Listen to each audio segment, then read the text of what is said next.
Paano kung sabihin ko sa'yo na may paraan para kumita ng pera ng mas mabilis kesa sa inaakala mo?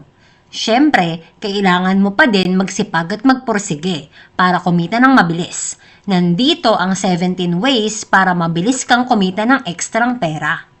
Number 1. Mag-save ng pera sa mga digital banks. Kung may pera ka na at gusto mong kumita ang pera mo ng malaki nang wala kang ginagawa, dito ka mag-save at wag sa mga big banks. Ang Maya Bank ay may 10% per annum sa savings account nila. 4% per annum naman sa personal goal account nila. Malaki din sa C-Bank at 4% at madaling mag-withdraw ng pera. Pero dapat mag-research ka pa rin ng iba't ibang digital banks na may pinakamalaking interest at dun mo isave ang pera mo. Number 2. Mag-overtime. Kung merong overtime sa current mong trabaho, ay mag-sign up ka na ng overtime. Sobrang laki ng kita, lalo na kung papasok ka ng rest day mo. Number 3. Maghanap ka ng part-time na trabaho. Kung hindi available ang overtime sa trabaho mo, maghanap ka ng part-time na pwede mong pasukan. Ang dami-dami ng trabaho ngayon na makikita mo sa online na naghahanap ng part-time, kaya for sure, makakahanap ka. Number 4. Magbenta online. Hindi mo kailangan maglabas ng pera agad. Ganito ang gawin mo.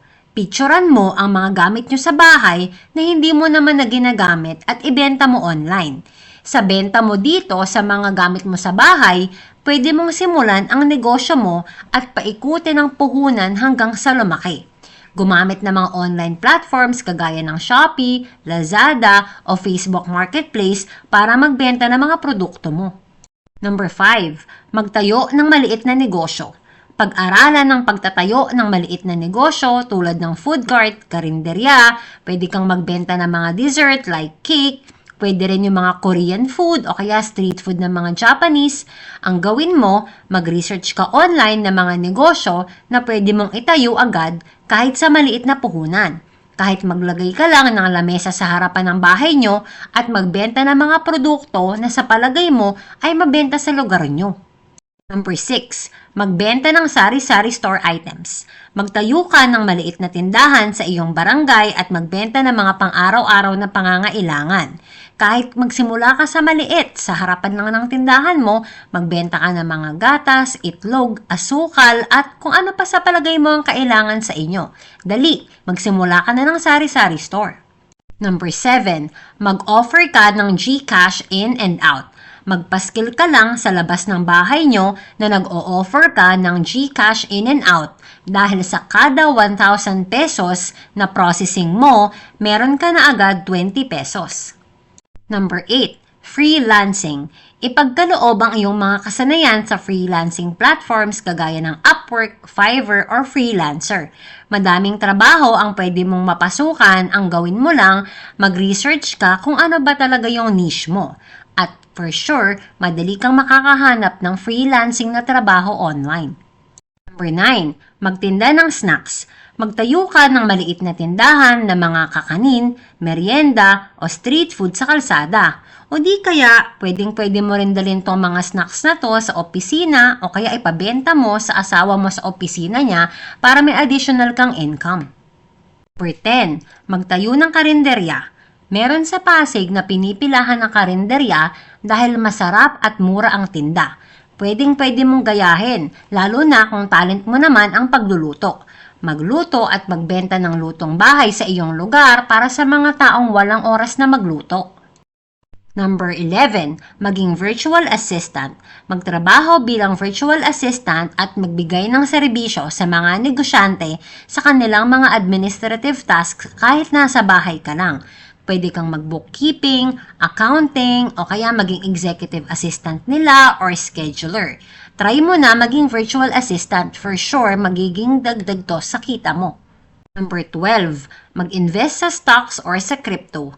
Pag-aralan maigi ang pag-i-invest sa stocks at sa crypto dahil dito malaki ang tsansa para kumita ka mula sa dividend at capital appreciation. Kung ikaw ay nagbabantay ng presyo ng Bitcoin, alam mo na halos ma-reach niya na ang all-time high niya ng $69,000. Kaya aralin mo na tong maigi at mag-invest ka. Number 13, magtayo ka ng YouTube channel. Gumawa ka ng content sa YouTube na may potential na kumita ng pera mula sa AdSense at sponsorships. Isipin mo, ano ba talaga yung gusto mong niche or gusto mong i-offer na service or learning sa mga tao. Yun yung gawin mong channel sa YouTube. At for sure, sa sipag at tiyaga mo, pwede mo tong pagkakitaan ng pera. Number 14, mag-offer ng home services. Mag-alok ka ng mga service tulad ng paglilinis ng bahay, pag-aalaga ng halaman, o pag-aasikaso ng mga pets nila sa lugar nyo. Kung ikaw din naman ay magaling mag-makeup, marunong ka magmasahe, i-offer mo ang mga ganong home services. Kasi malaki rin naman ang bayad sa mga yon at madadagdagan nito ang potensyal na pagkita mo ng pera. Number 15, magtayo ng mga rental properties. Kung ikaw naman ay may malaking puhunan, pwedeng-pwede kang mag-invest sa mga rental properties kagaya ng apartments, boarding house, vacation rentals, mga condo, dahil dito sigurado kikita ka ng malaki galing sa upa ng mga tenant mo. Number 16, pagkakitaan mo ang talent mo. Kung meron kang natatanging talento sa musika o kaya sa sports, magturo ka at magkaroon ng mga estudyante na magbabayad para sa serbisyo mo. Number 17, magbenta ng online services. Magbenta ng mga serbisyo mo tulad ng graphic design, writing, editing, social media management sa mga online platforms kagaya ng Upwork, Freelancer o kaya Fiverr. Sa paghahanap ng paraan para kumita ng pera ng mabilis, marami sa atin ang naghahanap ng mga options na magdudulot ng additional income. Pero sa gitna ng maraming option, mahalaga pa rin na tayo ay maging maingat at matalino. That's it for today mga kabos, mga kamama. I hope day by day natutulungan ko kayo to be more intentional with your money para in the future together we can all build generational wealth para sa pamilya natin. Good luck!